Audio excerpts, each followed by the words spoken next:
Welcome to the webinar. We've got a discussion today on what it means to get your story straight. And what I mean by that, as many of you have probably seen from some of the communications that you've received over the last few weeks from Intentionally, recently we've really thought about how communication strategy plays into growth strategy, plays into marketing strategy, and there is a huge need for intentional communication and how that can be a growth lever for your firm. And so it's great to see everybody. I see a few familiar faces on here, a few familiar names, as well as a bunch of new ones. So we're glad to have you join today. I'm joined by Intentionally's CEO and co-founder. You heard me mention Kelly earlier today.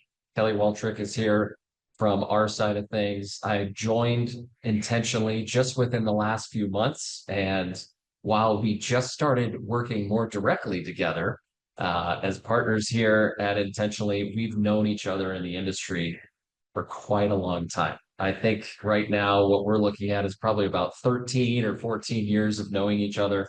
The two of us have just kind of a long history of this industry and helping firms not only build intentional brands, but deliver on tangible results when it comes to growth strategy.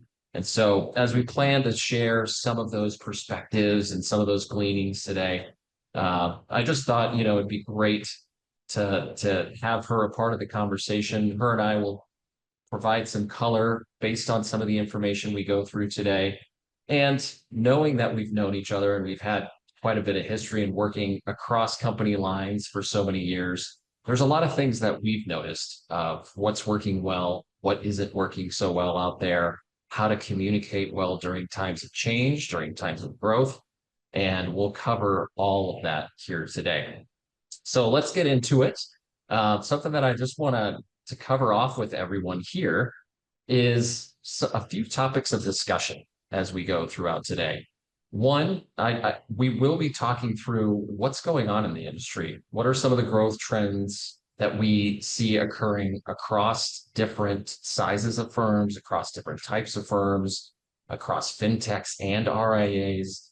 How do those trends influence what we're about to share as far as what we think best practices are, how to really look at 2025 and the year ahead as an opportunity for you to gain that competitive edge, but also to really fine tune this idea of a brand narrative. I may be biased, I see many factors contributing to kind of this universal truth of thoughtful communication and why it's so crucial for growth. But I'm also a big believer in just the simple realization that soft skills are a huge lucrative skill of the future. And oftentimes, so much of that great best practice of understanding your audience, knowing what your role is in their story, and then putting that message together in a way that makes sense to connect with clients, to retain clients, to convert them into new clients. Oftentimes is overlooked because there is an art and a science to communication. And so much of what we're studying right now and looking at is seeing where some of those trends and best practices bubble up to the surface in the various number of firms that we're working with day in and day out. So before I jump in, we can talk about obstacles and opportunities. We can talk about, hey, these are some of the things to think about as you go into the new year. Many of you are in the middle of end of year planning right now and need some fresh perspective on what to bake into your marketing plans for next year. But Kelly, is there anything that you want to add before we kind of roll into some of the content here and talk through what it means to have intentional communication next year? Yeah, thanks so much. Hi, everyone. Thanks so much for joining. Joe and I talk a lot about how so much PE money has made its way into our industry and how much M&A is happening amongst firms. It's a wild trend, and obviously we don't see it slowing down. And having come from the seats that we sat in, Joe seeing a massive amount of M&A happen at Carson, and myself leading eMoney through the acquisition by Fidelity, and then Orion on their acquisition spree, we've seen sort of, let's be real, the good, bad, and the ugly of communication. And when it's lacking, how it creates a downward spiral for firms, and how when it's done expertly, how it becomes sort of a momentum at the backs of the firms who do it well. So he and I spent a lot of time talking about that. We spent a lot of time talking about the mistakes that we saw being made. You know, that's the juicy stuff, right? Like, what did everybody do wrong that we need to fix? Like, there's just a right way and a wrong way to go about it. And I think if you take nothing away from this presentation, I want it to be that you need to be thoughtful about your client communication always. You need to be thoughtful about your prospect communication always. But if you are a firm that is engaging in M&A and you don't have a thoughtful strategy for how you're bringing firms together and how you're making sure that not only the experience of your clients is strong, but the folks of the firm that you're bringing on, 2025 is it's got to be a priority for you, because it's game changing, and it will add to not only the bottom line, but also to your love of your job and your life and the time that you spend with the people in your firm. So Joe and I are both really passionate about that, and he's going to kick off sort of more on that topic. But it's just so real. And if you don't have the resources, you need to find folks to ultimately to support you. I love that. Yeah. You do need to find those right partners and those right people to support you. And so much of what we're seeing, you may be thinking to yourself, okay, well, you guys feel really passionate about this. You see this as an opportunity for growth for most advisor firms out there, whether they're looking at inorganic growth or organic growth. And you may be wondering, well, where are we getting a lot of this from? What are we seeing that leads us to this conclusion? And these are just a few things. What I'm putting up here on the screen are just a few things I see from a human behavior perspective. These are some of the things that we see from just how the world has changed over the last few years and why communication has become this superpower that firms can use. And yet we look across the industry and there are very few firms who do it well. And so you think about the whole idea of trust. And, Edelman comes out with the Edelman Trust Barometer study every single year where they do a worldwide survey of what leads to this relationship of trust between brands, companies, institutions, and the general consumer base. And what they're finding is trust is one of those things. It's an area that businesses and particularly CEOs probably have a huge opportunity with, because most people nowadays are looking to firms. They're looking to businesses just like the ones you run for correct information. They're not necessarily looking to the media because it can be biased or tilted. They're not looking to government institutions or policies or even politicians anymore. Many of you know that. And so what they're looking to is they're looking to these business owners who have competency. They have probably an accurate view of not only their industry, but the world. And so you think to yourself, well, these are people that I can trust. These are people I can go to for information that I can trust. And so one thing that I think underlies this whole need is the fact that people are already predisposed to looking at you as a business owner for trusted information. And that could be in the realm of financial advice, but it could be also outside of that. 74% say they trust scientists and peers equally through this study. And so what does that tell you? There are a lot of people out there who will also, in addition to turning to a business for information, they're going to turn to each other as much as they will turn to the science and the facts behind everything. And so just think about how you play a role in someone's everyday life and how they are going to like influence or be influenced by what you're putting out there in terms of thought leadership. And then again, the majority of employees surveyed globally, which is about 80% of them, 79% saying that they trust their employer and they're the only institution in that trust territory in business. The rest, when it comes to employees, trust a lot of outside institutions and outside parties far less than they do their own companies. So not only do you have an opportunity here to mold a message that matters with clients and prospects, potential clients, but you also have this huge opportunity to mold a story within your own organization with your own brand advocates, which are your own employees as well. Yeah, I The other just thing want, to go can ahead. I just Yeah, add to that, Joe? Yeah, I feel yeah. like, we work with a lot of firms, and I do feel like the firms that do, to Joe's point, a phenomenal job of communicating with their employees have sort of a rallying cry around the purpose of their business. If you have a bunch of employees who are not being communicated to regularly, who are in the dark about your mission and your vision and what's happening in the firm, it's really hard for them to carry the torch, right? It's really hard for them to be excited. It's really hard for them to then communicate the value to your customers. So at the end of the day, like, we see so much value in making sure that you're communicating, over communicating and communicating well to the people in your business that you really want to be alongside you, promoting what you're doing and carrying the brand forward. Yeah, it's so true. And then you have things like misinformation. You have, this new threat of, and I talk to advisors about this all the time too, where if you aren't intentional about building this communication strategy or this brand message for your firm, somebody else is possibly doing it for you. And that's a scary thought because oftentimes there is a huge lack of differentiation in our industry where most advisors are saying the same thing. There's this sea of sameness that you continue to hear about, and a huge opportunity for a lot of those firms to take the wheel, so to speak, of their own brand, take that control back and really mold a compelling message that's meant to have an impact with those clients. So not only that, misinformation is starting to become more prevalent. It is very prevalent each and every day. And so you think about, well, what sort of message are people getting when they interact with us? Is it the same across every single person in the firm?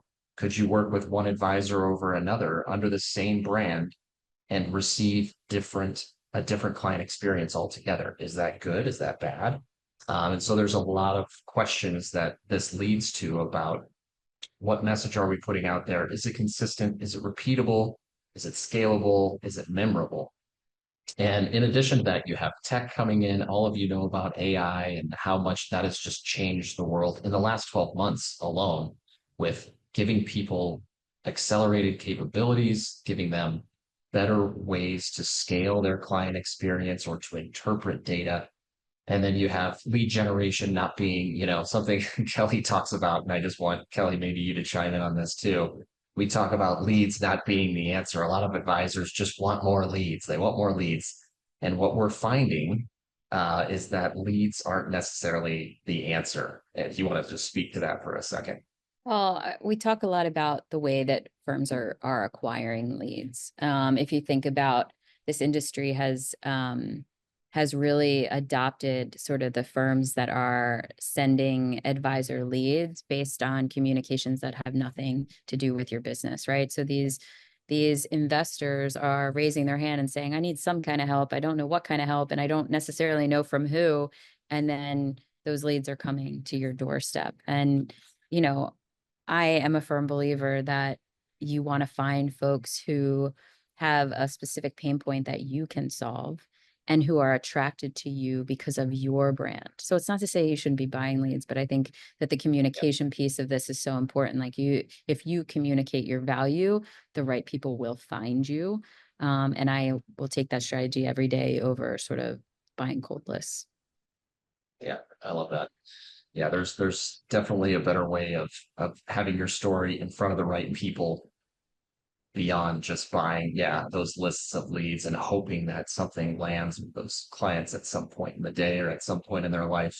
And then, of course, you have other things affecting this entire environment, like choice fatigue. And I was reading something the other day, and I'm sure many of you have heard this. Like, there are anywhere the average adult person is making like 35,000 decisions a day.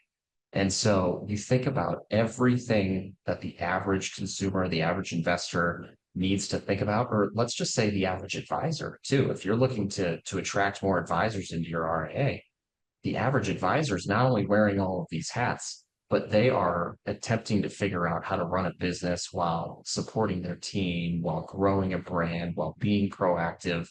And all of that can get to be a lot of noise. And so the way, how to, you have to think about, with all of this going on, in someone's mind, in someone's day, how are you showing up from a place of value to what Kelly was saying so that it is very clear on how you're going to benefit that person's life from the first engagement.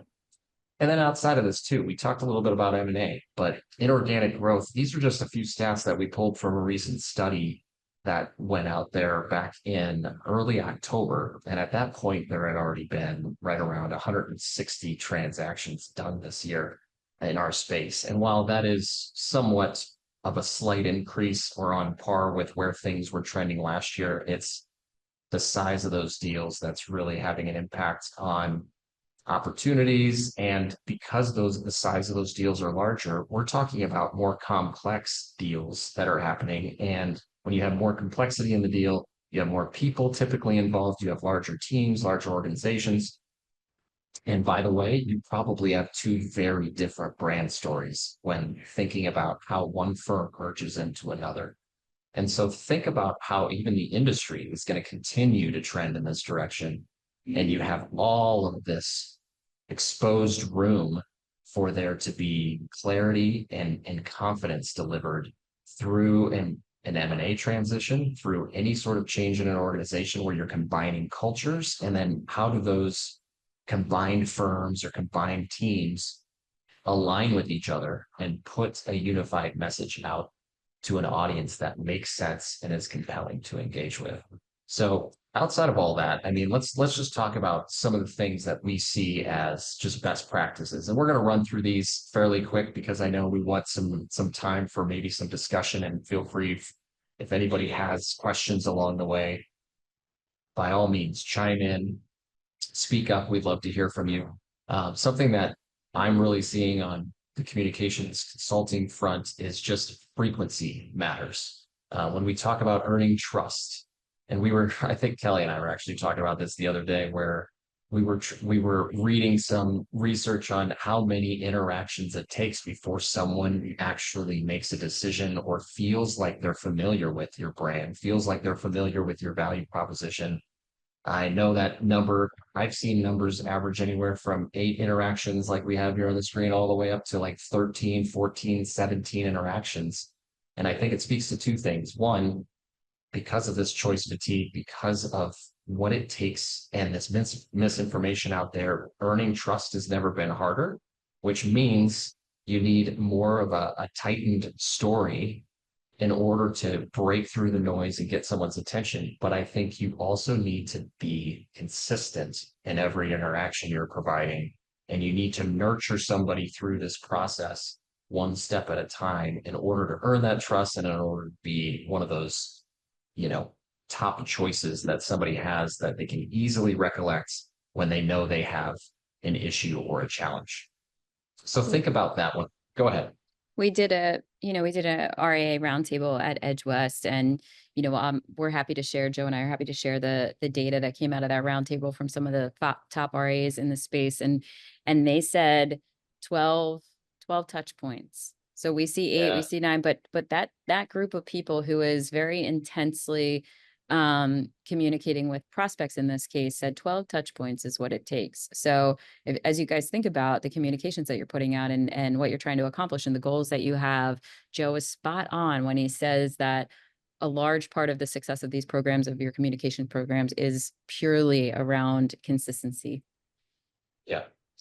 And I think another thing you have happening right now, the reason frequency matters, the reason all of these touch points, I always say, talk about your touch points, mold your movable or pivotal moments, because you have an opportunity with that person's attention in front of you at that point in time. Do they feel like they can trust you? Do they feel like you understand them? So first you have to know the need, right? You have to know what that need in that person's life is, how you're going to be relatable to that. Do you empathize with that need? Do they feel you understand that need intimately?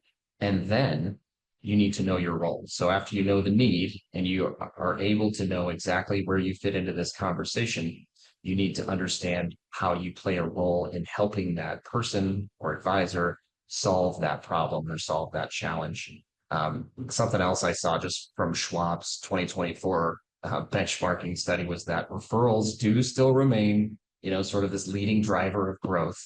But I think that puts so many firms at risk because you have advisors relying on word of mouth, which is a great thing, and relying on their current client satisfaction and their current clients in order to grow the business further. I think it's a genius way to have a foundation of a marketing plan and a marketing strategy in place. But when 67% of those new clients and new client assets are coming, from those places, there is eventually going to be this need for a more comprehensive conversation. And they're not just going to take somebody's word for it. And they do need to see how you present your expertise, your experience, what sort of value you provide when their friend or their family member does refer them your way. Oftentimes there needs to be a very tight, calculated story in place so that person very clearly from the outset understands what value you bring to the table. And then I think the other thing, if we just keep moving through, thoughtful communication, we've talked about this, it clears the noise. So like my whole thinking here for you and my advice, and this is something I've said for the last, I think, 8 to 10 years when I've been talking to advisors, is not to overcomplicate the message. You can do a great job of simplifying things, just don't over engineer with industry jargon, with a huge brand positioning statement that seems overwhelming to the prospective client or prospective advisor right out of the gate. And so they automatically are overwhelmed when they engage with you because they don't know how to engage, how to take the first step.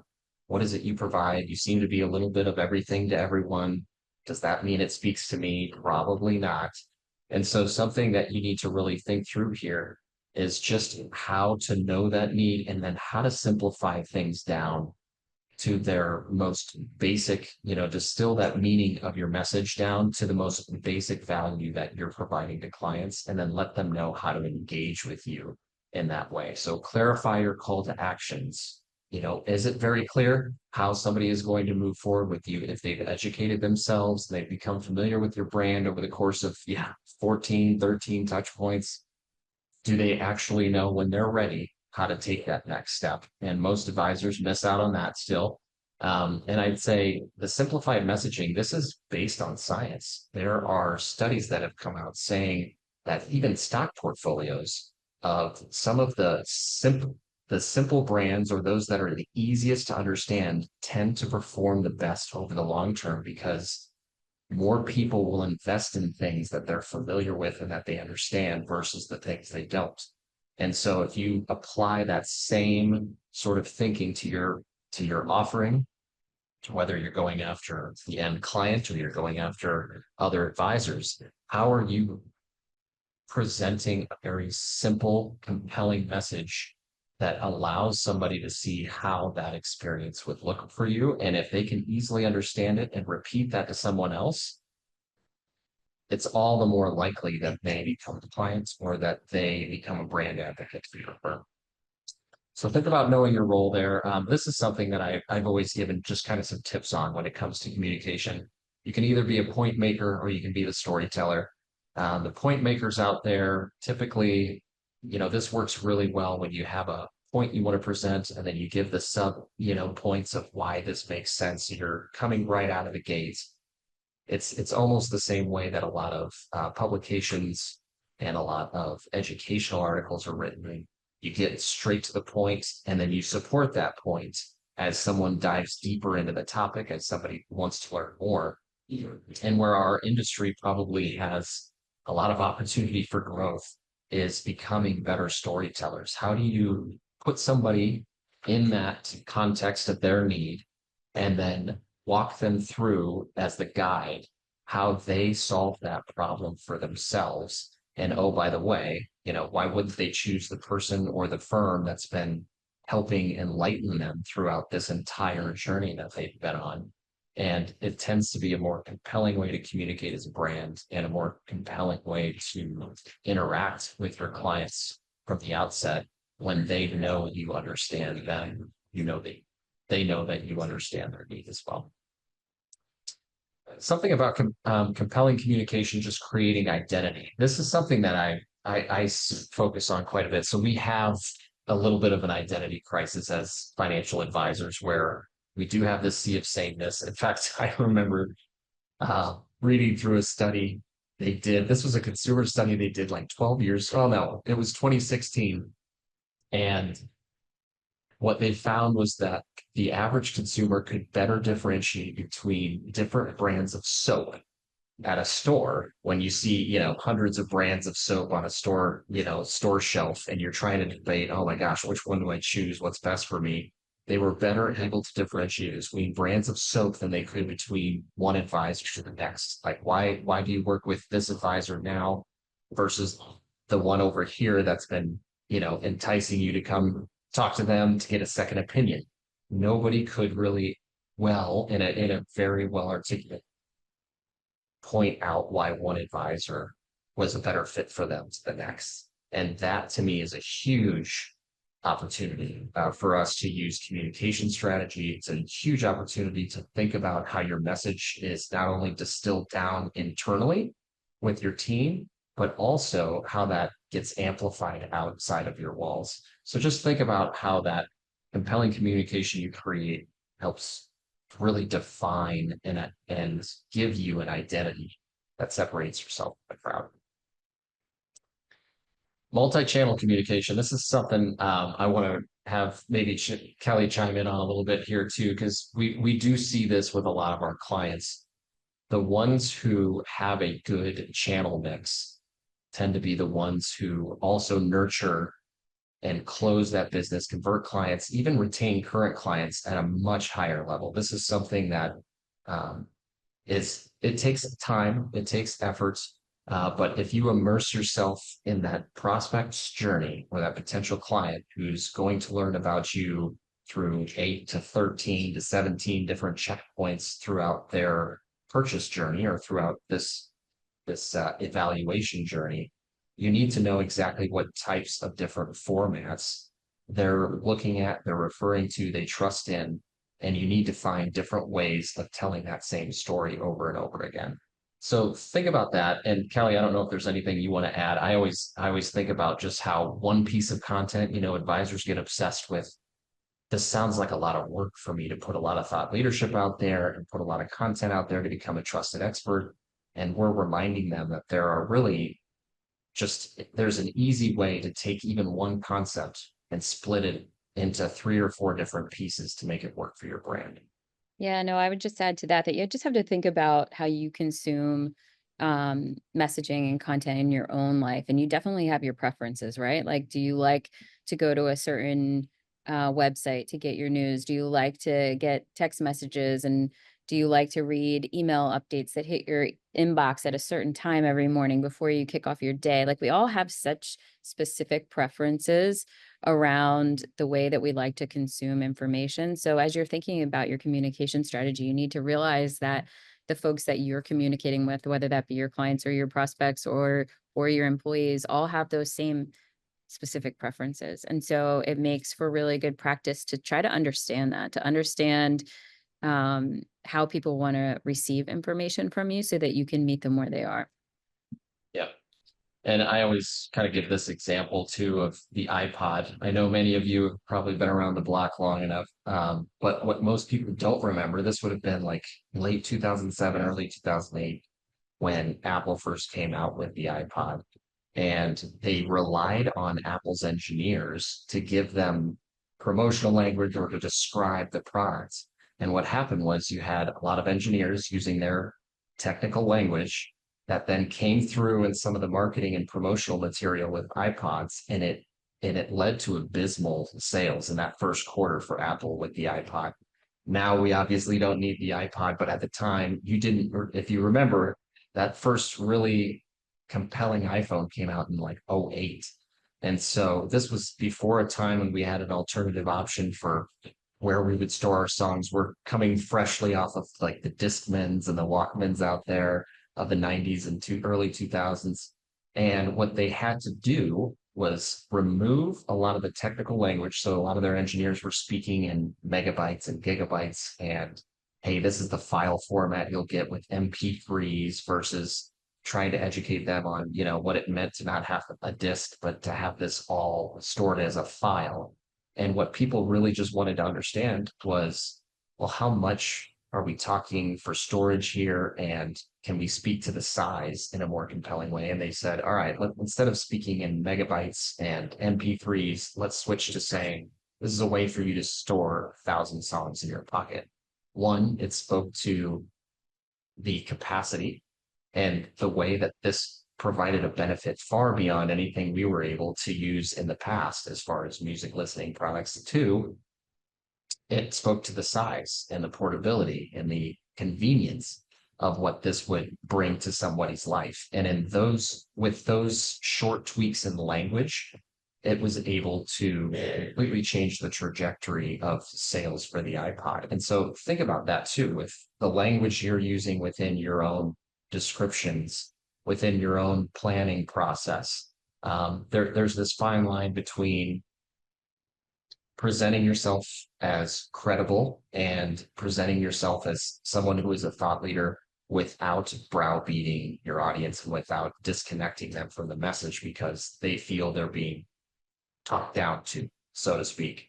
And so think about that. Just the language you're using. Do you need to make some tweaks in how you connect with that ideal client? In some cases, maybe it does pay to use technical language if you're talking to engineers who do a lot of research before they make a decision with their advisor, and they really want to know just how far your expertise and your extensive industry knowledge goes. In a lot of other cases, you're wanting to connect with people on a personal human level. So use simplified personal human language when trying to do those things. And the other side of this too is data-driven communication. So this is a huge thing we're focused on at Intentionally. Everything that you put out there should have some way of being measured so you can iterate along the way. And so have that in mind when you're building a marketing strategy, when you're building communication plan for how to put out, let's say there's a change in the organization. Let's say you're acquiring another firm. Let's say you're bringing on a set of new clients. Start with the end in mind and work backwards from there. What will you measure in order to assess if this is successful or not? And is it visible? This is something that most firms miss. If you don't keep this measurement out in front of yourselves throughout the year, what gets measured gets managed. And oftentimes we just lose sight of the things that we know we have the capability to measure, and we just don't put them in front of our teams often to keep everyone on track and everyone focused. So think of how you can use communication strategy next year as a way to fine tune that marketing strategy and continue to grow the firm. And bringing that back just to M&A for a minute, something that we did at Orion before we did any transactions was get a baseline understanding of what our clients and the industry knew about us. So we would put out a survey that would help us understand our brand position, the brand awareness, any gaps in understanding what we were offering, and any potential communication gaps that we needed to cover in what we were putting out as we were acquiring a new firm, bringing on new capabilities, bringing on new people. And I always found that wildly valuable because it gave us sort of a roadmap in terms of what we needed to do to be successful in making sure that our clients were really well informed. So just something to think about as you're having conversations. It doesn't have to be wildly formal, but understanding sort of the awareness that you have, what people understand about your business and what they don't, and any gaps is important, and it's really valuable. Yeah, I would agree. That's something, Kelly's had a lot of experience in managing change and communicating through that change with the organizations she's helped lead from a marketing perspective. I saw this in a past life too with my time at Carson over the years, where you go from, a 30-person company to a 300-person company, or you may just be going from 2 or 3 people to 10. In either case, the amount of change that's happening within that organization should never be discounted. And the amount of communication needed to keep everyone aligned should never be discounted either. And it's oftentimes where we see a lot of opportunity with firms that are acquiring other advisors and looking at these huge growth plans. There's a major opportunity for those firms to align on that story internally and externally, and then have those touch points. And there might be touch points with clients like, hey, why does the firm's growth goals matter to me as a client? Well, if we can expand our capabilities, or if we can offer a deeper bench of expertise that we didn't have previously so we can serve you better, there are a lot of different ways you can dovetail into why does this matter to me as a client or even as an advisor. And so think about how you play up that angle with the decisions that you're making inside of your practice each and every day. Something that I like to do, just to bring this down to earth, if you're thinking about the marketing funnel and you think, okay, there's this awareness stage, then people start to dig in more. Okay, I've seen a few emails, maybe I've been on a demo, maybe I've had a chance to talk with an advisor, and I'm still on the fence about which advisor to choose. Do I need this advice now? Can I wait 10 years?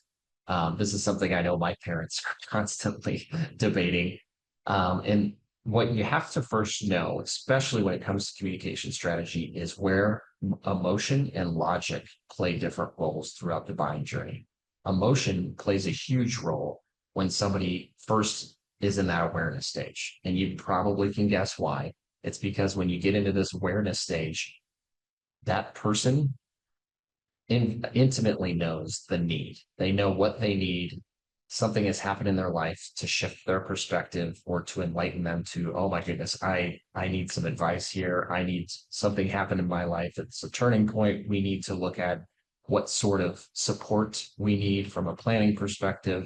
And so you have a huge emotional factor there when somebody first becomes aware of the need. As they get into the evaluation process and you move into this marketing funnel, suddenly logic takes over, and you see people starting to compare and evaluate using the logic side of their brain. Well, what do I get for the fees that advisor one is charging versus advisor two? Do they seem to get me more than the other? Is there a list of services or expertise that I could tap into when I need more from them 10 years from now? Do they not have that? And then it goes straight back. As soon as somebody's made that decision, they've evaluated something from a logical standpoint, they go straight back to emotion and they think, I want to feel good about the decision I made. I don't want buyer's remorse. I want to feel like I have confirmation behind this big leap that I've just made. And oftentimes that is choosing an advisor, or an advisor choosing a firm like an RIA firm. And so in so many cases, what you need to be present and just be an option on the table when somebody's in that awareness phase. Speak to them, knowing their need. And then you have to be proven as you work into the middle phase of, okay, I know I'm being evaluated between two or three other advisors. What is it we can do from a messaging standpoint to get in front of those people and have a compelling reason for them to continue considering us? And then once they do make that choice, be helpful, be friendly, make them glad they made the decision they made by moving forward with you. And those are really just very simple, I'm putting adjectives behind each and every one of these phases, but so often we don't reflect on what that person needs in their buyer's journey in order to feel like that brand they're interacting with gets them. And that's really what we're trying to do. And then, of course, well, what's measured in each of these phases? Think about how you're going, just from what we said, think about how you're going to measure engagement. Think about how you're going to measure traffic. Think about how you're going to measure appointments scheduled, calls scheduled. How many did we close this year? If you can get that down to a formula, Kelly knows this better than anyone, you can have some real raw numbers, and you can decide how to manipulate your budget throughout the year, knowing that there's a certain denominator for an output and it leads to a certain percentage of closed leads and then closed conversations and new clients. And if you really can fine tune that formula, you have a secret in and of itself to just how you can vamp up in growth over the course of 12 months or 24 months. Hey, Joe, I'm going to jump in here. So, Cynthia, Yeah. thanks for your question. I love it. It's how do you help your clients define their unique, simplified rallying cry? I don't know if you guys have ever taken your firm through an exercise where you asked everyone, all of your key stakeholders to define who you are. Again, I went through this exercise with Orion, and it's interesting because I asked also had the board members do it. So I had our board members from our PE firm, I had our executive team, and then I had some leaders throughout the firm. And I said to them, I want you to answer a couple of quick and easy questions about who we are. And you would be blown away by the difference in messaging at that point in time amongst those very smart, very executive level people. So I love that exercise. I love trying to ask people to tell me if you're defining who you are as a business to someone who's asking you, what are you saying? How are you describing what you do? And just seeing what the commonalities are amongst yourselves is really powerful. And seeing where the differences are is even more powerful because those are the things that you don't agree on. Those are the things that you're not all sure about. Those are the things that need defining. So Cynthia, I would start with a simple exercise internally to ask everyone, just real quickly, jot down how do you define us? How do you tell people what we do? um and when your child asks you, what do you do when you go to work today, like what does that look like? And I think the things that come out of that are always really interesting. At Intentionally, we have sort of a process and a formula for leading firms through that exercise. I personally think it's really fun and really eye-opening. I think some firms end up thinking it's a little tough to get everybody on the same page, but it's so worth it to have people singing from the same hymnal. Orion, my context is fintech. Obviously, I've worked with advisors all through my career for the past 20 years, but I come to lead intentionally from SaaS. I came from Orion and eMoney.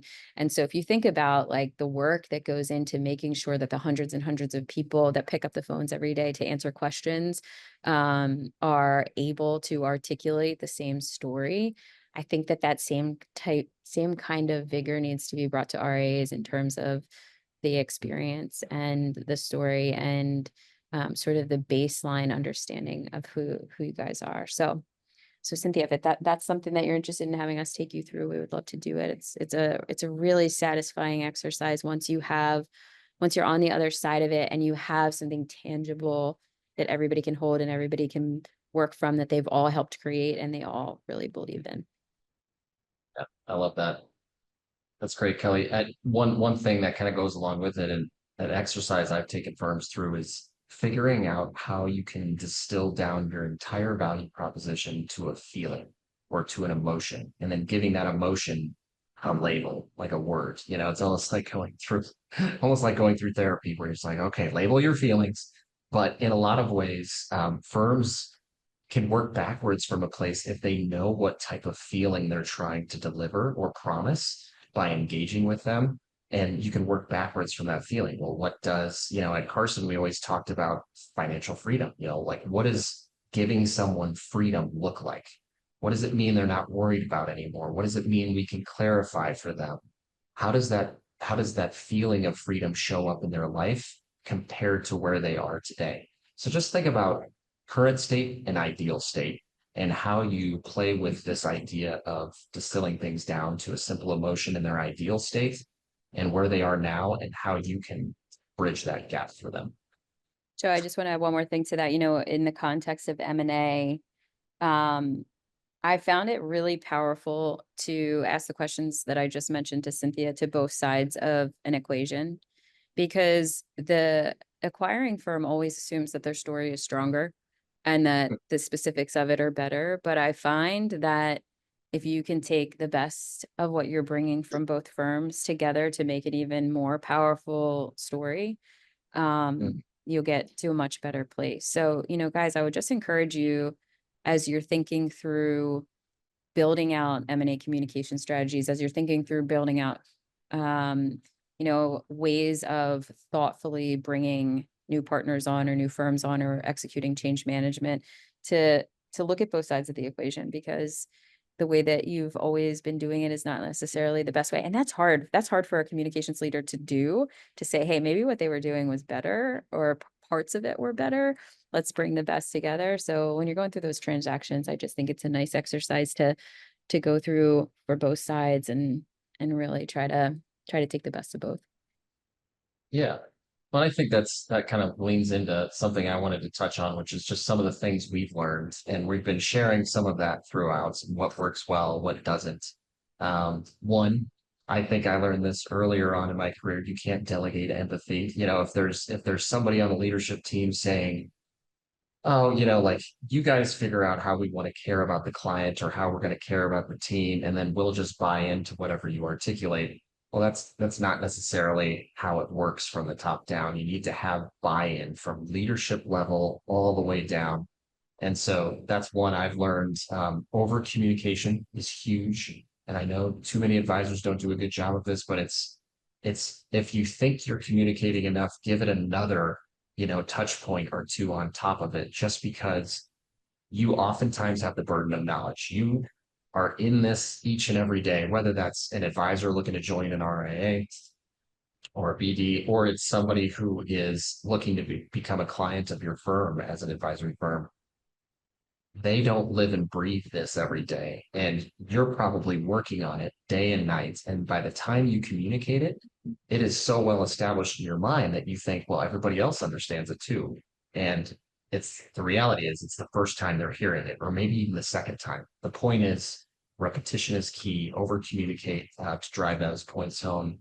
A clear vision and strategy. You heard Kelly talk about this. If you've got a clear vision and strategy at the top, it has to be believed by the bottom too. And so understanding how you cascade that clear vision across the organization. If you can do this well, I always say it's starting from the inside out. If you can do this well internally, your external prospects, your external clients, all of those people you serve, the community around you will understand your story and your value exponentially more, because you have a whole army of brand advocates out there saying and breathing and believing in the same thing. Um, Outside of this list, though, I mean, let your strategy soak in among your three core audiences. If you have a hard time figuring out how to whittle things down, think of your own team, think of your clients, think of the general public or your prospects. How do each one of those three audiences, those core three, interpret that message differently each and every day?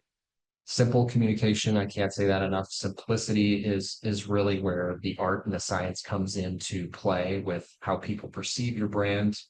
And then the biggest opportunity and obstacle is that ability to do this.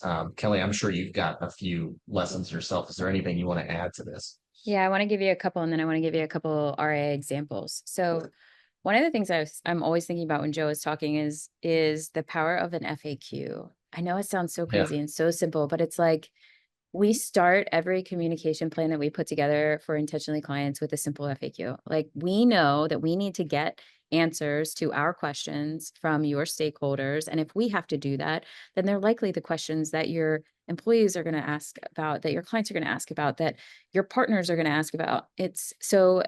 I believe that beginning every communication, whether it's change management or M&A, or even just something in your day to day that you're trying to communicate well, with a simple FAQ. It gets everybody on the same page, and it creates the baseline for your communications. It's like so simple, but nobody does it. It's bizarre to me. Um, and then I wanted to give you a couple of examples of RAs that we've worked with this year that I think might surface some interesting examples for all of you. The first one is an RAA where they had a family dynamic. And one of the family members who had been core to the business for a very long time was transitioning out of the business, was retiring. And this happens a lot in our industry, right? It's something that we can all relate to. It's whether it's our firm or a firm next door. And this firm was having such a hard time figuring out how they were going to communicate the exit of this person who had been such a mainstay in their relationships over the course of many years. And I want you all to just think about what it looks like to an end client to communicate that person's exit when it's a one-time communication, versus how easy it would be to communicate that exit had you been constantly communicating with your clients, the bench of people that you had brought on, the transition of responsibilities, the amazing talent and skill sets and education of the folks that were taking over. Had you been communicating, had this firm been communicating over time the way that they had been going about building their business so that there would be a seamless transition for their clients, they could have done the same in their communications. But because they hadn't done that, this person's departure seemed abrupt to clients. It seemed abrupt and it seemed out of nowhere and it seemed tough to swallow, when in reality, this firm had been planning for this for so long. They just only communicated to themselves. So I don't know if that's a use case for any of you on the line, but I just want you to think about like the um the importance of communicating over time so that when things do arise that you need to communicate that are really important, they don't seem like they're coming out of the blue. We had another RA that acquired another business, and at the same time had a CEO change. So talk about wild times at that firm. And, this was sort of a similar situation where this was the catalyst for their communication with their clients. It was the catalyst for the other firm's communication to their clients. So now you're coming from a point of change. You're coming from a point of, now I have to tell you about all these other people in this other firm that you're going to need to get to know. And oh, by the way, we have new leadership, instead of similarly being able to couch those communications in a long-term plan, long-term goals for the business, long-term strategy for providing a better client experience.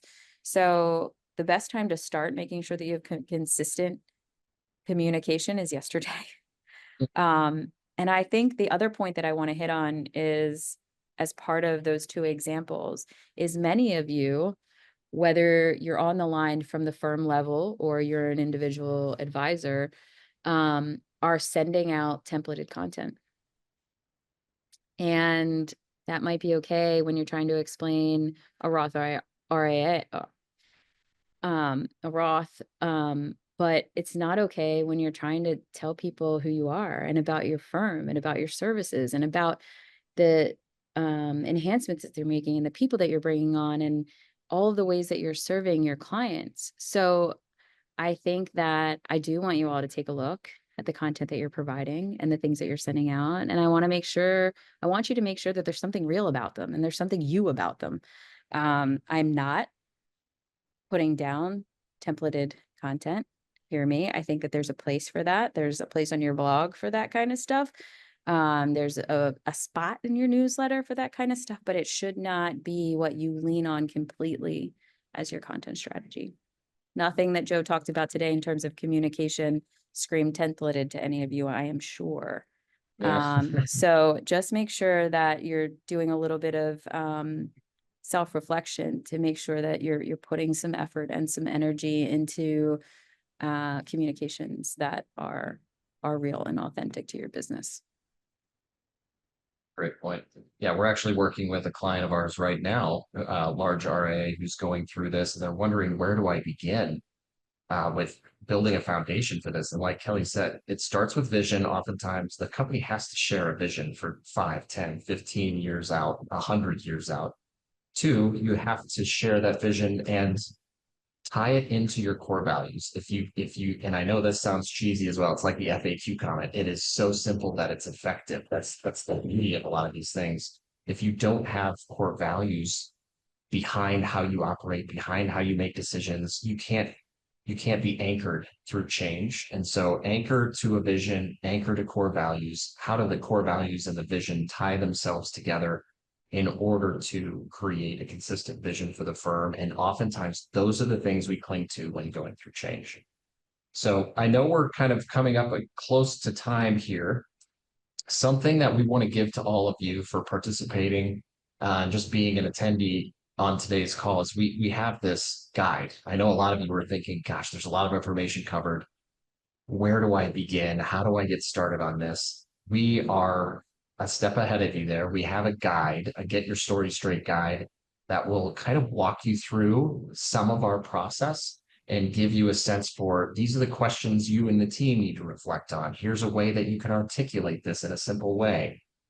Here's a formula for how to nail your narrative and then be able to amplify that narrative and seek forever feedback as you're going through and iterating on this brand message. So we will send that out to you. For those of you who have been attending today, we can get that to you via email. You'll receive that from us as just a value add and a thank you for attending. And I hope this serves as a first step in you helping yourselves, helping your own team, helping your leadership team define what this clear communication strategy is for you in the next year. Because this little guide we have is a great way to help you get started. And then, of course, we have the ability to do this. The reason Kelly and I are talking to you today about all of this is because we've seen a lot. We've helped advisors through this. We've helped fintechs through this. And so we have a variety of different ways for you to engage with us, where we have multiple options based on the type of need you have going through M&A in particular. There's a lot of change that goes through an organization when it comes to acquiring other firms, merging with other firms, and we have this process that we can take you through to help support that entire transition. So think about us for that. And oftentimes people are just saying, well, why work with you guys over any other team? Kelly, I know, loves to speak to this because of just the crazy mix of experienced marketers and strategists we have on our team and the decades and decades of experience we bring to the table. I think that's where we shine, is we come alongside you. We know this industry just as intimately as you do. We know where the inherent challenges are in communicating change across an organization. You heard that from Kelly, as well as what it means to go to the market with a really solid messaging strategy and marketing strategy. So think about us for that option. And of course, with Kelly and I, there's always a way to stay connected with us and, follow us on LinkedIn. We're always sharing things like this. We're not trying to hold any of this close to the vest. We do feel like there's such a need out there in the industry, and there's so many firms that can benefit. We want to be there as somebody who helps you along the way. Kelly, is there anything you want to share as just maybe some closing words of wisdom on how people can take everything they heard today and put something into an action plan? Yeah, guys, I would just say, when Joe joined intentionally, we've been friends for a long time, like he said, but my most excitement was around how I think that we can transform the way M&A is happening in the space and how it's being communicated.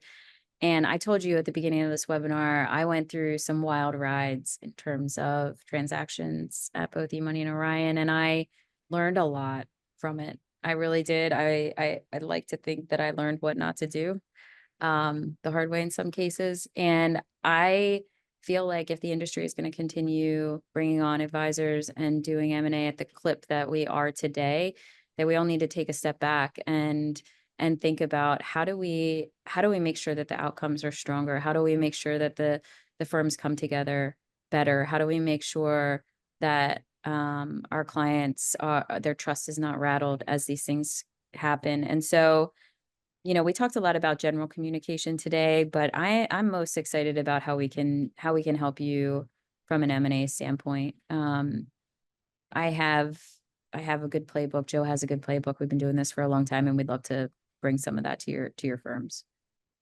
I love that. Yeah, something I always leave advisors with to chew on is, and George Bernard Shaw said this, where he said, the biggest mistake often made in communication is the illusion that it's taken place. And oftentimes I think our industry has done a phenomenal job of making that mistake over the last couple decades, where we just assume people understand who we are. We assume our team understands the vision for the firm and how we're going to navigate change.